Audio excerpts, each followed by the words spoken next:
નમસ્કાર, ગુજરાત ફર્સ્ટ સાથે હું છું ધ્રુવિશા. આપની સાથે સમાચારોની શરૂઆત કરીએ. રાજકોટમાં વધુ એક હોસ્પિટલનું ખ્યાતિકાંડ જેવું કારસ્તાન સામે આવ્યું. રૈયા ચોકડી પાસે આવેલી રાધા હોસ્પિટલનું મોટું કાંડ સામે આવ્યું. 52,49,587 રૂપિયાનો હેલ્થ વીમો પકાવવા ખોટા રિપોર્ટ કરાયા. તો રાધા હોસ્પિટલના ડોક્ટર વિપુલ બોડા દ્વારા સારવાર અપાય હોવાના રિપોર્ટ અપાયા. મેડિકલ પકવવા માટે ખોટા રિપોર્ટ રજૂ કરાતા ડોક્ટર સામે ફરિયાદ પણ થઈ છે. રાધા હોસ્પિટલના ડોક્ટર અંકિત કથિરાણી સામે ફરિયાદ નોંધાઈ. સિવિલ હોસ્પિટલમાં આવેલા સહયોગ ઇમેજિંગ સેન્ટરના બ્રેન રિપોર્ટ રજૂ કરાયા. તો આ સમગ્ર મામલે ગાંધીગ્રામ પોલીસ દ્વારા તપાસ હાથ ધરવામાં આવી છે.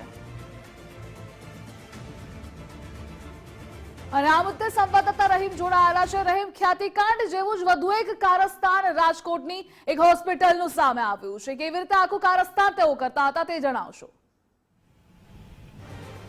ધ્રુવિશા, ચોક્કસપણે આ પહેલી હોસ્પિટલ એવી નથી કે હેલ્થ ઇન્સ્યોરન્સ પકાવવા માટે આ પ્રકારનું કારસ્તાન થયું છે.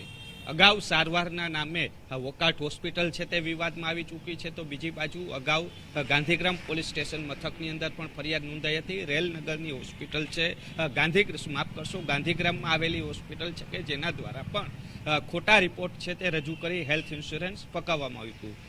તેની અંદર જો વાત કરીએ તો તેમાં પણ સહયોગ ઇમેજિંગ સેન્ટર એટલે કે રાજકોટ સિવિલ હોસ્પિટલના ઓથા હેઠળ આ ટ્રસ્ટની જે ઇમેજિંગ સેન્ટર છે તેના દ્વારા ખોટા રિપોર્ટો છે તે તૈયાર કરી દેવામાં આવતા હતા. તેમાં પણ સહયોગ ઇમેજિંગ સેન્ટરના જ રિપોર્ટ સામે આવ્યા હતા, MRI રિપોર્ટ છે. અને આ પ્રકરણની અંદર પણ સિવિલ હોસ્પિટલની અંદર આવેલ સહયોગ ઇમેજિંગ સેન્ટર છે તેમના દ્વારા જ જે MRIના ખોટા રિપોર્ટો છે તે તૈયાર કરી દેવામાં આવ્યા હોવાની વિગત સામે આવી છે. અત્યારે હું પહોંચ્યો છું રાધે હોસ્પિટલ કે જ્યાં વિપુલ બોડાના જે સારવારના જે રિપોર્ટ છે તે રજૂ કરવામાં આવ્યા હતા અને તેના ઓથા હેઠળ 22.49 લાખ રૂપિયાનો હેલ્થ વીમો છે તે પકવી દેવામાં આવ્યો હતો. આ એ જ હોસ્પિટલ છે કે જ્યાંના ડોક્ટર વિપુલ બોડા દ્વારા જે રિપોર્ટ તૈયાર કરવામાં આવ્યા હતા તે રિપોર્ટના આધારે આખું આ કૌભાંડ છે તે આચરવામાં આવ્યું હતું.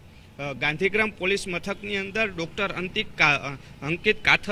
કાથરાણી છે કે જેની સામે ફરિયાદ નોંધવામાં આવી છે. કારણ કે આખું કારસ્તાનનો મુખ્ય માઇન્ડ છે તે અંકિત કાથરાણી છે. તેના દ્વારા જ આખું જે કૌભાંડ છે તે આચરવામાં આવ્યું હતું. વિપુલ બોડા પાસેથી તેણે આ જે રિપોર્ટ લીધા હતા તે કઈ રીતના લીધા હતા, કયા કયા સારવારના રિપોર્ટ મૂકવામાં આવ્યા હતા, તે હવે આગામી સમયની અંદર જ્યારે ગાંધીગ્રામ પોલીસ ડોક્ટર અંકિતની ધરપકડ કરશે ત્યારબાદ આખી વિગત સામે આવે છે. બીજી બાજુ જે સિવિલ હોસ્પિટલમાં આવેલ સહયોગ ઇમેજિંગ સેન્ટર કે જે ટ્રસ્ટના નામે ગરીબ લોકો માટેની આ ઇમેજિંગ સેન્ટર ખોલવામાં આવ્યું છે સિવિલ હોસ્પિટલ સરકારી જગ્યાની અંદર છે કે જ્યાં કોઈને મનમાં પણ ન આવે કે હોસ્પિટલ સિવિલ હોસ્પિટલની અંદર આ પ્રકારનું કૃત્ય થતું હશે. તો ત્યાંથી બ્રેનના રિપોર્ટ છે તે લેવામાં આવ્યા હતા સહયોગ ઇમેજિંગ સેન્ટરની અંદરથી અને ત્યારબાદ જે હેલ્થ ઇન્સ્યોરન્સ છે તેમાં રજૂ કરવામાં આવ્યા હતા.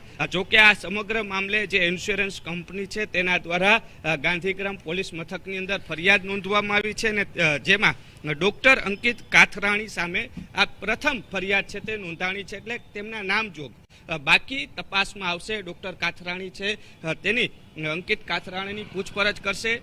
ત્યારબાદ જે ડોક્ટર વિપુલ બોડા છે તેની કયા પ્રકારની સંડોવણી, તેનો જે રિપોર્ટ મૂકવામાં આવ્યો હતો તે કઈ રીતના રિપોર્ટ મૂકવામાં આવ્યો છે, ડોક્ટર બોડાએ તૈયાર કર્યો છે કે તેનું લેટર પેડ ઉપયોગ કરીને ડોક્ટર અંકિત કાથરાણીએ જ આખો આ રિપોર્ટ તૈયાર કર્યો છે તે તપાસમાં સામે આવશે. ત્યારબાદ ઇમેજિંગ સેન્ટર સહયોગ ઇમેજિંગ સેન્ટરની અંદર જે બ્રેન રિપોર્ટ તૈયાર કરવામાં આવ્યો હતો આ બ્રેન રિપોર્ટ માટે ડોક્ટર અંકિત કાથરાણીએ કોનો સંપર્ક કર્યો હતો સહયોગ ઇમેજિંગ સેન્ટરની અંદર જે ખોટો રિપોર્ટ આખો જે તૈયાર કરવામાં આવ્યો હતો તો કયા કર્મચારીએ તેને આ રિપોર્ટ તૈયાર કરાવી દેવામાં આવ્યો છે તેને લઈને પૂછપરછ થયા બાદ આખી વિગત સામે આવશે. કારણ કે સહયોગ ઇમેજિંગ સેન્ટર છે તેનું કારસ્તાન અગાઉ પણ સામે આવ્યું હતું. સહયોગ ઇમેજિંગ સેન્ટરના એક કર્મચારીની પણ અગાઉ ધરપકડ થઈ ચૂકી છે. તેમાં પણ હેલ્થ ઇન્સ્યોરન્સ પકાવવાનું કારસ્તાન છે તે સામે આવ્યું હતું. ત્યારે વધુ એક ખ્યાતિકાંડ છે તે રાજકોટની અંદર સામે આવ્યું છે. અગાઉ બે હોસ્પિટલ છે તે અગાઉ વિવાદમાં ચડી ચૂકી છે. એક હોસ્પિટલ સામે